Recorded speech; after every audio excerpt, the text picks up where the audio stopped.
একটি পুকুরের দৈর্ঘ্য 60 মিটার, প্রস্থ 40 মিটার, পুকুরের পাড়ের বিস্তার 3 মিটার হলে পাড়ের ক্ষেত্রফল নির্ণয় করতে বলছে।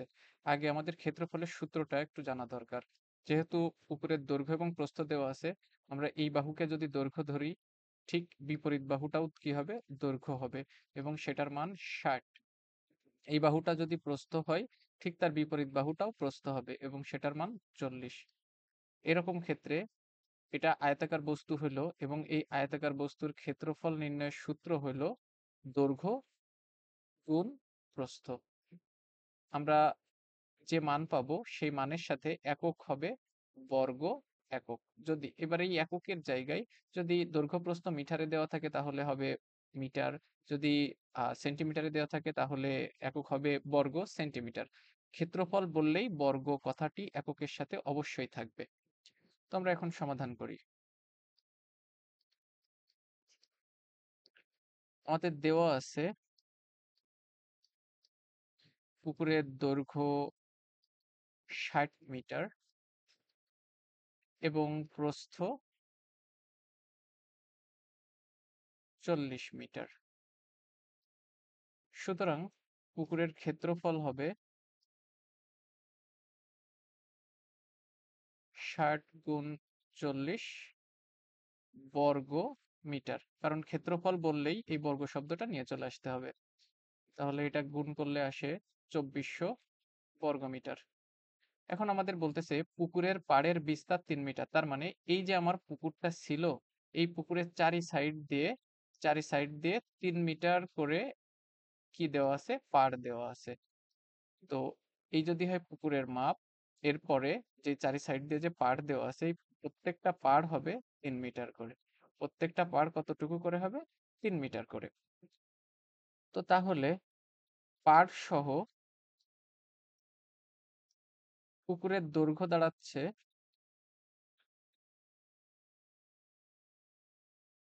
এমনিতে দৈর্ঘ্য ছিল 60 মিটার। এখন এই যে 60-এর সাথে আমার নতুন করে এই পাশের পার্টটা 3 মিটার, আবার এই পাশের যে পার্টটা সেটাও হচ্ছে 3 মিটার। তাহলে একবার 3 মিটার আর একবার 3 মিটার, কারণ কি দৈর্ঘ্যের পাশ থাকে তো দুইটা, দুইটার জন্য দুইবার 3 যোগ করব। তাহলে টোটাল হবে হচ্ছে 66 মিটার। ঠিক একইভাবে পাড় সহ পুকুরের প্রস্থ, এমনিতে প্রস্থ দেওয়া ছিল কত? 40 মিটার। তার মানে এখান থেকে এতটুকু 40 মিটার। এখন আমার পাড় তো আছে দুই পাশে করে, এবং দুই পাশে কত মিটার করে? 3 মিটার, কারণ প্রস্থ তো দুই পাশ, এই পাশে একটা প্রস্থ, এই পাশে একটা প্রস্থ, দুই পাশের প্রস্থই 3 মিটার করে। সুতরাং এই 40-এর সাথে দুইবার 3 যোগ হবে, 46 মিটার হচ্ছে। তাহলে পাড় সহ পুকুরের দৈর্ঘ্য 66 মিটার, পাড় সহ পুকুরের প্রস্থ 46 মিটার। অতএব পাড় সহ পুকুরের ক্ষেত্রফল হবে হচ্ছে, ক্ষেত্রফলের সূত্রই হলো দৈর্ঘ্য গুণ প্রস্থ। আয়তাকার ক্ষেত্রের সূত্রই হলো কি? দৈর্ঘ্য গুণ প্রস্থ। তাহলে 66 গুণ 46। একক কি হবে? এই যে বর্গ শব্দটা অটো চলে আসবে, বর্গ মিটার। ক্যালকুলেশন করলে আসে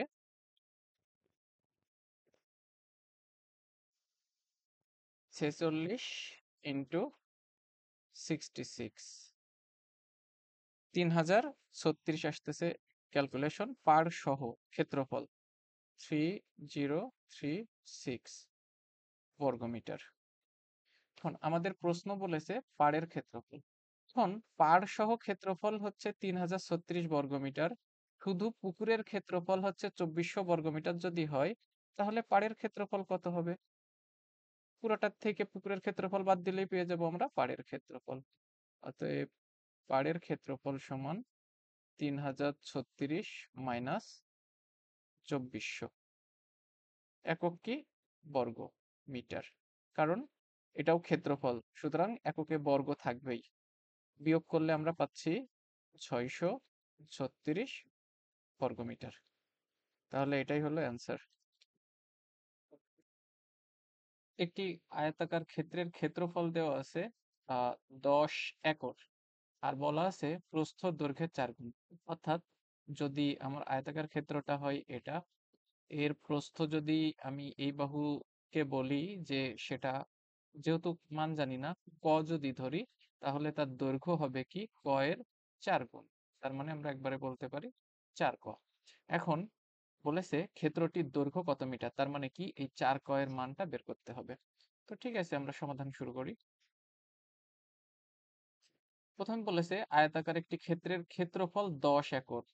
আচ্ছা, আবার উত্তর এসে মিটারে। এখন আমরা এই সেজন্য একরটাকে মিটারে পরিণত করে নেব। তো আমরা এটার জন্য সূত্র জানি যে 1 একর সমান 40 46.86 বর্গমিটার। এটা মুখস্থ, একর থেকে বর্গমিটারে কনভার্ট করার এটা হচ্ছে সূত্র। 1 একর সমান 4046.86 বর্গমিটার। যেহেতু এখানে 10 একরের কথা বলেছে, তাহলে আমরা আগে 10 একরের মানটা বের করে নিব। 86 ইন্টু 10, আসলে এখানে হবে না, ব্র্যাকেটটা এখানে দিলাম, বর্গমিটার। এটাকে আমরা লিখতে পারি 40 46.8 বর্গ মিটার।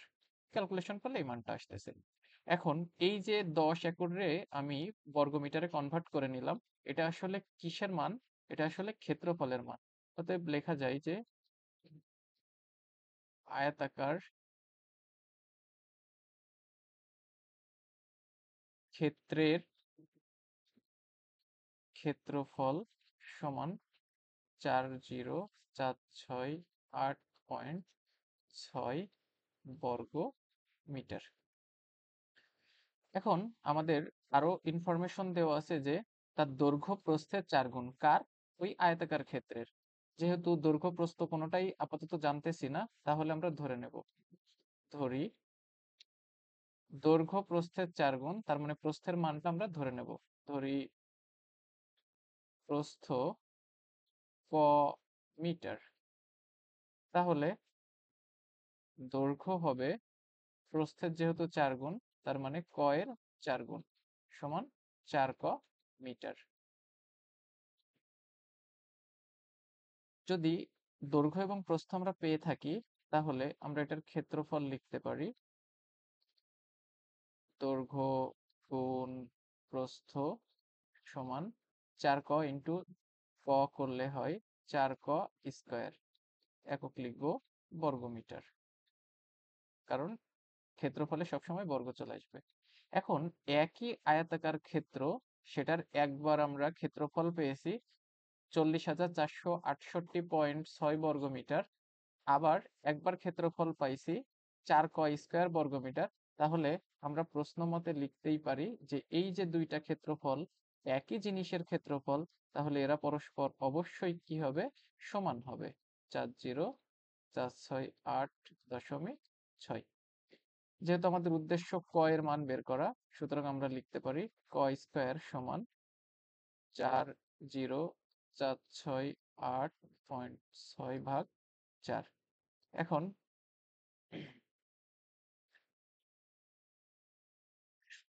ক স্কয়ার সমান, আমরা যদি ক্যালকুলেটর এটাকে ভাগ করি,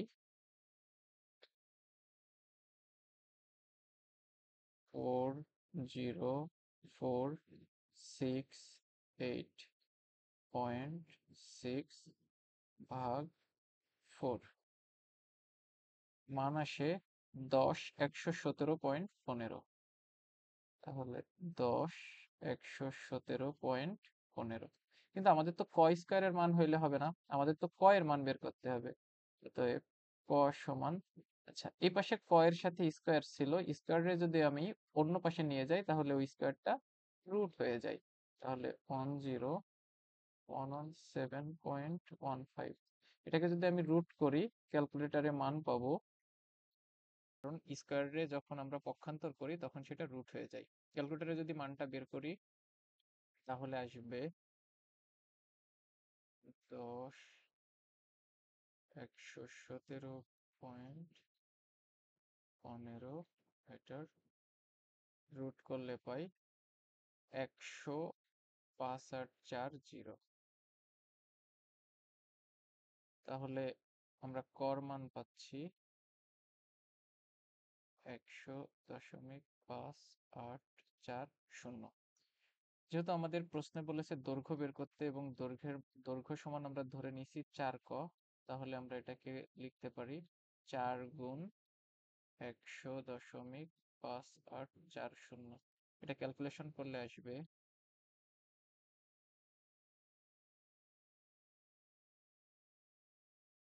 402.3361।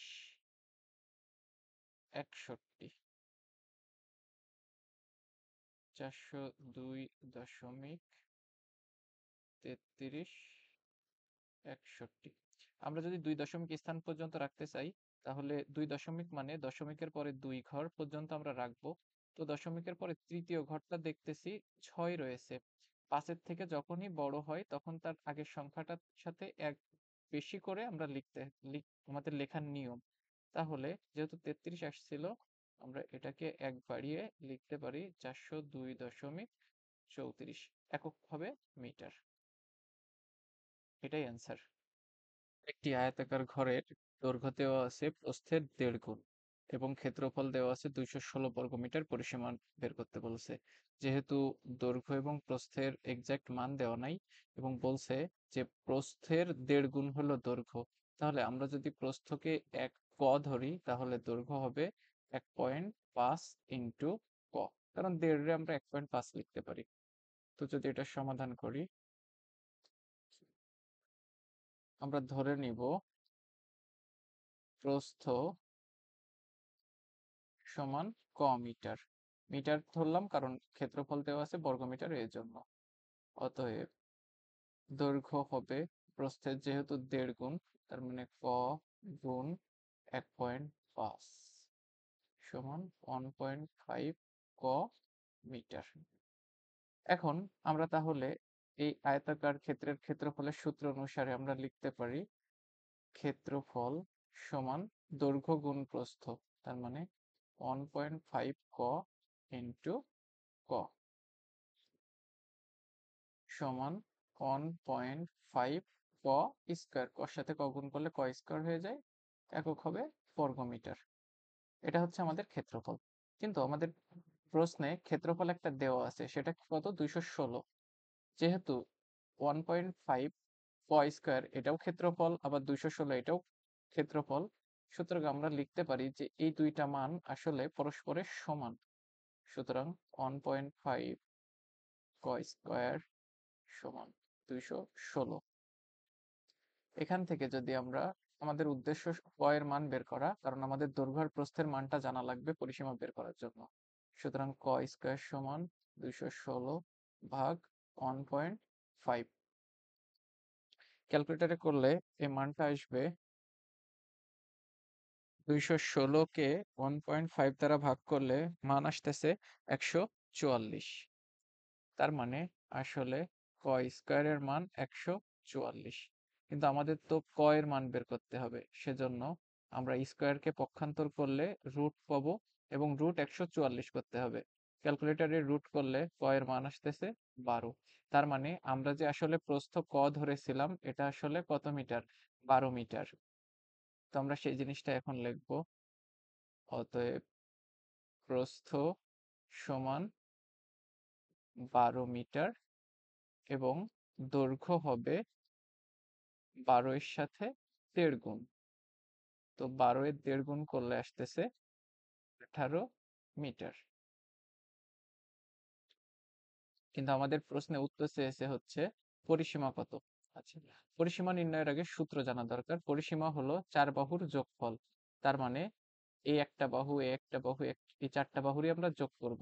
তো এটাকে আমরা সহজে লিখি, আয়তাকার ক্ষেত্রের পরিসীমা নির্ণয়ের সূত্র হলো 2 ইন্টু দৈর্ঘ্য যোগ প্রস্থ, এবং একক হবে, শুধু একক, কোনো বর্গ আসবে না। বর্গ শুধুমাত্র ক্ষেত্রফলের জন্য আসে। তাহলে এখানে আমরা পরিসীমা লিখতে পারি পরিসীমা সমান 2 ইন্টু দৈর্ঘ্য যোগ প্রস্থ। তো দৈর্ঘ্যের মান হলো 18, প্রস্থের মান হলো 12, একক হবে মিটার। বর্গ শব্দটা আসবে না। তাহলে আগে ব্র্যাকেটের ভিতরের কাজ করব, 18 আর 12 যোগ করলে 30 হবে, 30 রে 2 দিয়ে গুণ করলে হবে 60। তাহলে অ্যান্সার হবে ওই আয়তাকার ক্ষেত্রের পরিসীমা হলো 60 মিটার। এটাই অ্যান্সার।